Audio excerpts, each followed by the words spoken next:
जय हिंद दोस्तों, डिस्क्लेमर पढ़ लीजिएगा आप लोग। स्पष्टीकरण फिर से आ चुका है और ये दूसरी न्यूज पे स्पष्टीकरण है। देखिए, मैं बार बार आप लोगों को बता रहा हूँ, बहुत सारे लोग उल्टा सीधा कमेंट कर रहे हैं क्योंकि उनको मैटर ही समझ में नहीं आ रहा है। कुछ लोग कह रहे हैं कि जब 65 करोड़ के फर्जी जो बैंक गारंटी के लिए जो है इतना करोड़ का जो है संपत्तियां जब्त कैसे कर रही है ईडी, मतलब ये मैटर ही उनको समझ में नहीं आ रहा। बार बार आप लोगों को समझा रहा हूँ, पहले यहाँ पे फिर से समझ लीजिए। रिलायंस पावर से जुड़े हुए दो मैटर अभी फिलहाल में हैं, ओपन है ईडी के सामने। एक जो मैटर है वो जो है ये जो 68 करोड़ वाला है, बीजी वाला, ठीक है ना। वो जो टेंडर पाने के लिए इन्होंने दिया था solar energy corporation of India limited को, वो यहाँ पकड़ा। इसमें ये आरोप पत्र जो दाखिल हुआ ये इसी केस में जी दाखिल हुआ। लेकिन एक वो धोखाधड़ी वाला मैटर आर कॉम का, रिलायंस कम्युनिकेशन का, रिलायंस होम का चल रहा है, जिसमें कुल मिला के बहुत बड़ा अमाउंट का जो है हेर फेर देखने के लिए मिला है। वो वाला मैटर चला। उस मैटर में ये जो 1120 करोड़ का अभी कुर्की हुआ था, उसके पहले 8000 करोड़ के आसपास का हुआ था, टोटल 10,000 करोड़ के आसपास के जो कुर्की हुई है ना, वो यस बैंक वाले मामले में, रिलायंस कम्युनिकेशन वाले मामले में हुआ है। बस उसमें ये जो है एक कह लीजिए इनडायरेक्टली जुड़ा हुआ है क्योंकि उसी ग्रुप की कंपनी है। एक तो डायरेक्ट, हालांकि इसमें भी डायरेक्ट नहीं है, इसकी सब्सिडी कंपनी से ही जुड़ा हुआ है।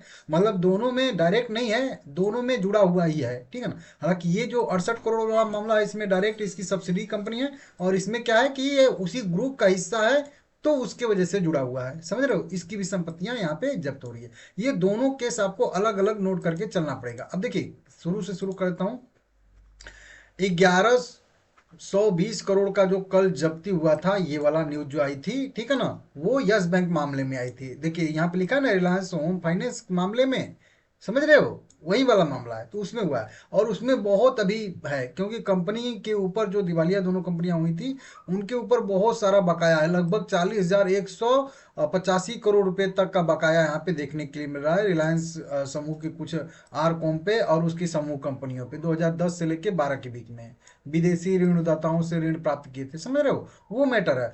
अभी की बात करेंगे तो यहाँ पे जो रिलायंस कम्युनिकेशन है और उसकी समूह कंपनियों पर कथित तौर पे सदाबहार के लिए जो है लगभग 13,600 करोड़ रुपए के राशि डायवर्जन का आरोप है। 12,600 करोड़ तो डायरेक्ट अपनी संबंधित पक्षों में डाइवर्ट किया गया है, मतलब जो समूह की कंपनियां उनमें, और जो 1,800 करोड़, जो 1,800 करोड़ रुपए था, वो सऊदी म्यूचुअल फंड आदि में निवेश करके इधर उधर घुमाया गया, वो मामला भी है। उस मामले में ये जब्ती हो रही है। और ये जो अभी कल मामला आया था कि 68 साढ़े 68 करोड़ के फर्जी बैंक गारंटी मामले में अनिल अंबानी की के खिलाफ जो है आरोप पत्र दाखिल हो, तो ये आरोप पत्र जो दाखिल हुआ वो इस वाले मैटर में है। तो दोनों आप मिक्स करके चलोगे तो दिक्कत हो जाएगा, ठीक है ना।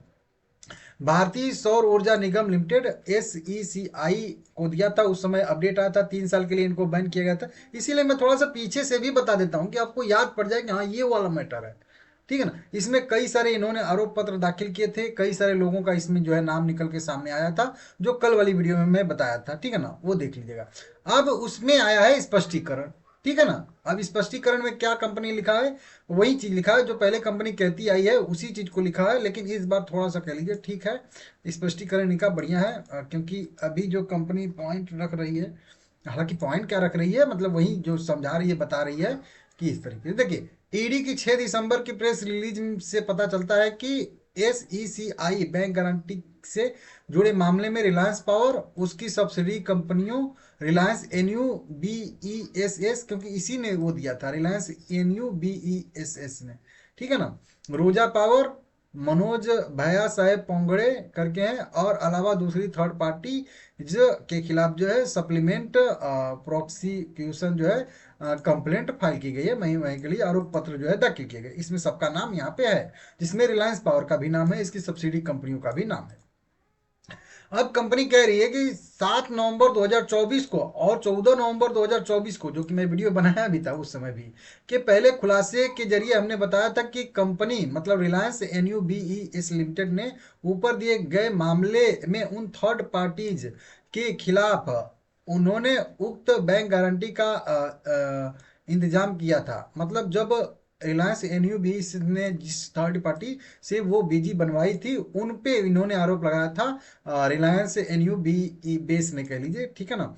16 अक्टूबर 2024 को दिल्ली पुलिस की इकोनॉमिक्स ऑफिस विंग में क्रिमिनल कंप्लेंट दर्ज कराई थी ये Reliance NU B E S S ने, समझ रहे हो, इसने खुद जो है वो मतलब कंप्लेंट दर्ज कराई थी अपनी, मतलब एफआईआर के लिए एक तरीके से दर्ज कराई थी रिलायंस एनयू ने, ठीक है ना, जिसके आधार पर 11 नवंबर 2024 को उस थर्ड पार्टी के खिलाफ जो है फर्स्ट इंफॉर्मेशन रिपोर्ट मतलब एफआईआर दर्ज की गई। तो अब यहाँ पे समझ लीजिएगा, ये जो अभी फर्जी बैंक गारंटी का मामला चला इसमें रिलायंस एनयू ने पहले ही 14 अक्टूबर को दिल्ली पुलिस के सामने कंप्लेंट दर्ज करा चुकी है, और उसमें जो भी थर्ड पार्टी हैं जिनका नाम अभी ये जो आरोप पत्र में उनका भी नाम शामिल है के खिलाफ जो है एफआईआर हुई थी, और उसी समय एक मतलब गिरफ्तारी भी हुई थी, बाद में 2 गिरफ्तारियां और हुई, ये सारा अब यहाँ पे दो, मैं उस समय भी बता रहा था आप लोगों को, इस समय भी समझा दे रहा हूँ। एसईसीआई को जो टेंडर जारी किया था वो टेंडर रिलायंस एनयू को जारी किया गया था। इनको जो है 68 करोड़ का जो है एक कह लीजिए या कुछ भी एक बैंक गारंटी यहाँ पे एसईसीआई के पास जमा कराने थे। अब कंपनी तो बैंक गारंटी बनाएगी नहीं अपना, तो वो किसी और से बनवाई थी, ठीक है ना, और बनवा के खुद कंपनी ने जो है इनको दिया था। अब यहाँ पे 3 पार्टियां हो गई, जिन्होंने बनाया था वो, जिन्होंने बनवाया था वो, ये।